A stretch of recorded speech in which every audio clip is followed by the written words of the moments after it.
Assalamualaikum warahmatullahi wabarakatuh. Salam sejahtera bagi kita semua. Perkenalkan, nama saya Abdul Haris Pujianto sebagai mahasiswa program Pascasarjana Agribisnis Pertanian Universitas Siliwangi Tasikmalaya. Izinkan saya menyampaikan materi kebijakan fiskal dan kebijakan moneter sebagai tugas mata kuliah ekonomi makro. Materi ini diambil dari buku Pengantar Ekonomi Makro yang disusun oleh Dr. Suparmono MSI edisi kedua. Tujuan kebijakan ekonomi makro adalah sebagai alternatif kebijakan ekonomi yang mungkin untuk dilaksanakan untuk meningkatkan kesejahteraan masyarakat serta secara menyeluruh. Kebijakan yang dilakukan antara lain: 1. Kebijakan fiskal, 2. Kebijakan moneter, 3. Kebijakan penentuan harga, serta kebijakan luar negeri. Pemerintah sangat menginginkan dan ingin mencapai kondisi-kondisi yang ideal. Di antaranya 1. Tingkat kesempatan kerja yang tinggi.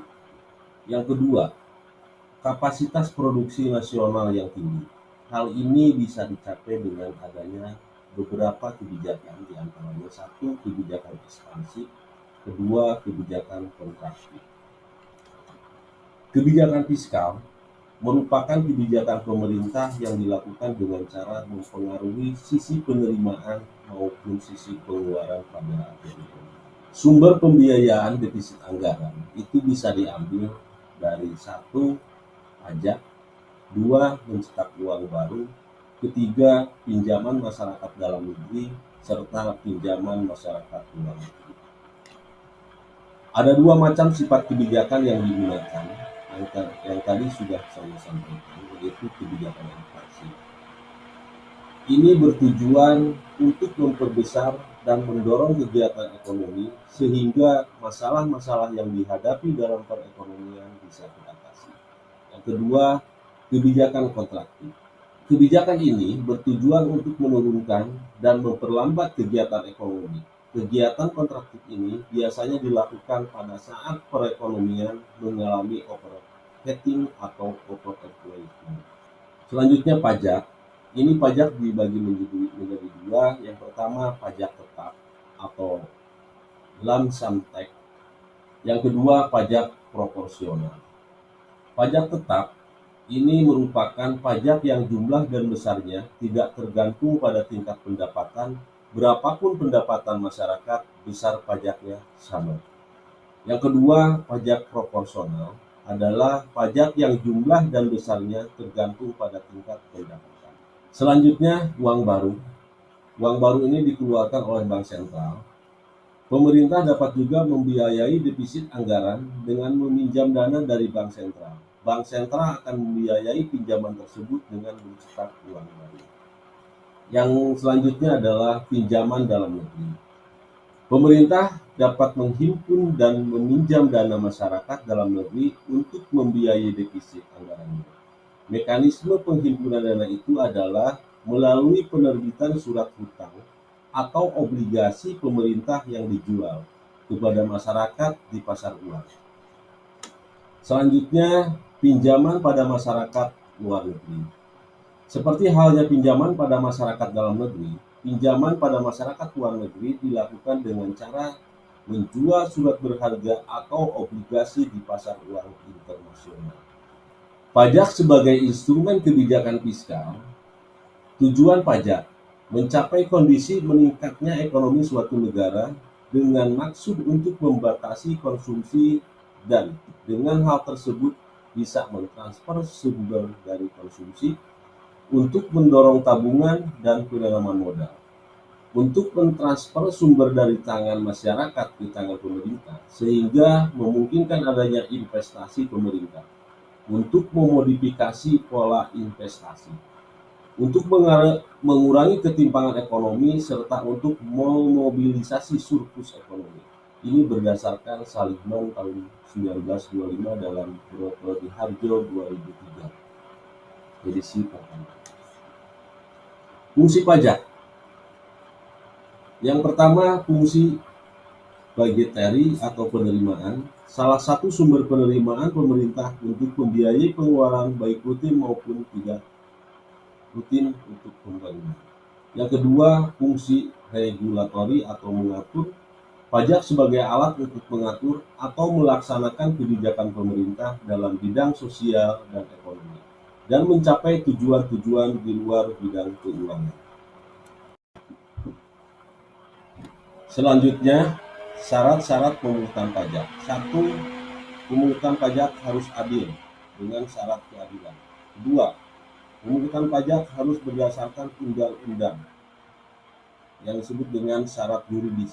Yang ketiga, syarat mengganggu perekonomian atau syarat ekonomis. Yang keempat, pemungutan pajak harus efisien yang disebut dengan syarat finansial. Yang kelima, sistem pemungutan pajak harus sederhana.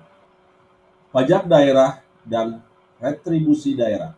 Sumber pendapatan daerah yaitu sumber pendapatan untuk penyelenggaraan tugas pemerintah daerah sebagaimana diatur dalam Undang-Undang Nomor 33 Tahun 2004 tentang perimbangan keuangan antara pemerintah pusat dan pemerintah daerah, yaitu satu, pendapatan asli daerah atau PAD yang bersumber pada pajak daerah, retribusi daerah, hasil pengelolaan kekayaan daerah yang dipisahkan, dan lain-lain PAD yang sah.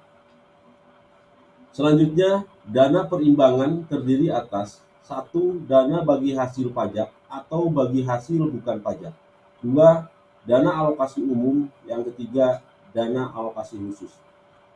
Lain-lain pendapatan yang terdiri atas pendapatan hibah, pendapatan dana darurat, dana bagi hasil pajak dari provinsi dan pemerintah daerah lainnya, dan bantuan keuangan dari provinsi atau pemerintah daerah lainnya. Pendapatan asli daerah atau PAD adalah penerimaan yang diperoleh daerah dari sumber-sumber dalam wilayahnya sendiri yang dipungut berdasarkan peraturan daerah sesuai dengan peraturan perundang-undangan yang berlaku. Sumber pendapatan asli daerah menurut Undang-Undang Nomor 33 Tahun 2004 Bab 5 Pasal 6 terdiri dari pajak daerah, retribusi daerah, hasil pengelolaan kekayaan daerah yang dipisahkan, dan lain-lain PAD yang sah. Intensifikasi dan ekstensifikasi pajak daerah. Intensifikasi pajak, peningkatan intensitas pungutan terhadap suatu subjek dan objek pajak yang potensial, namun belum tergarap atau terjalin pajak, serta memperbaiki kinerja pemungutan agar dapat mengurangi kebocoran-kebocoran yang ada. Ekstensifikasi pajak yaitu upaya memperluas subjek dan objek pajak serta penyesuaian tarif. Selanjutnya, kebijakan moneter. Ini merupakan kebijakan pemerintah untuk mengendalikan perekonomian melalui jumlah uang beredar. Yang dilakukan oleh Bank Sentral dalam mengendalikan jumlah uang beredar, ada beberapa instrumen kebijakan moneter yang biasa digunakan, diantaranya adalah operasi pasar terbuka, tingkat diskonto, cadangan wajib, kredit selektif, dan rujukan moral. Kebijakan moneter ini merupakan operasi pasar terbuka, diantaranya adalah instrumen kebijakan operasi pasar terbuka dilakukan dengan cara menjual atau memberi surat berharga, misalnya sertifikat Bank Indonesia atau SBI dan surat berharga pasar uang atau SBPU. Bank sentral menentukan untuk menjual ataupun membeli surat berharga tergantung pada kondisi perekonomian yang dihadapi. Suku bunga diskonto, yaitu untuk menjalankan kegiatannya memerlukan kepercayaan dari masyarakat. Tanpa adanya kepercayaan dari masyarakat, maka bank umum tidak mungkin mampu berkembang. Salah satu cara menjaga kepercayaan masyarakat, bank harus mampu menyediakan dana yang ditarik oleh masyarakat. Apabila bank umum mengalami kekurangan dana, maka bank umum dapat meminjam dana dari bank sentral. Dalam memberikan pinjaman, bank sentral menetapkan tingkat bunga diskonto pada bank umum tersebut. Cadangan wajib. Kelebihan cadangan yang dimiliki oleh bank umum akan mengakibatkan ketidakberhasilan instrumen operasi pasar terbuka dan tingkat diskonto. Untuk itu, Bank sentral dapat mewajibkan bank umum untuk meningkatkan persentase cadangan wajib yang harus diserahkan ke bank sentral dengan meningkatkan persentase cadangan wajib. Maka kelebihan cadangan milik bank umum dapat dikurangi dan bahkan dihilangkan. Setelah kelebihan cadangan milik bank umum dikurangi dan dihilangkan, maka instrumen operasi pasar terbuka dan tingkat diskonto dapat bekerja lebih efektif. Selanjutnya ke kredit selektif. Bank umum diberi kebebasan untuk menentukan jenis dan tingkat suku bunga atas pinjaman yang mereka salurkan kepada masyarakat. Pemerintah dapat menggunakan instrumen kebijakan ini untuk melakukan pengawasan pada bank umum mengenai penyaluran kredit mereka dan jenis investasi yang dilakukan sesuai dengan keinginan pemerintah. Bujukan moral berbeda dengan instrumen operasi pasar terbuka, tingkat diskonto dan tingkat cadangan wajib. Instrumen bujukan moral tidak mewajibkan bank umum untuk mengikuti aturan yang ditetapkan oleh bank sentral. Bank sentral hanya memberikan bujukan, ajakan, ataupun himbauan kepada bank untuk membantu pemerintah melaksanakan program tertentu yang akan dilaksanakan. Kebijakan pengendalian harga. Kebijakan pengendalian harga ini ditujukan untuk memperkecil fluktuasi harga produk tertentu sehingga stabilitas perekonomian dapat terjaga. Ada dua bentuk kebijakan pengendalian harga, yaitu satu, kebijakan harga tertinggi, dua, kebijakan harga terendah. Kebijakan pengendalian harga. Kebijakan harga tertinggi ditujukan untuk menjaga apabila terjadi kenaikan harga tidak melebihi tingkat harga kewajaran. Sebaliknya, kebijakan harga terendah ditujukan untuk menjaga agar harga tidak turun begitu rendahnya. Kedua jenis kebijakan ini ditujukan untuk melindungi konsumen maupun produsen. Mungkin itu yang bisa saya sampaikan.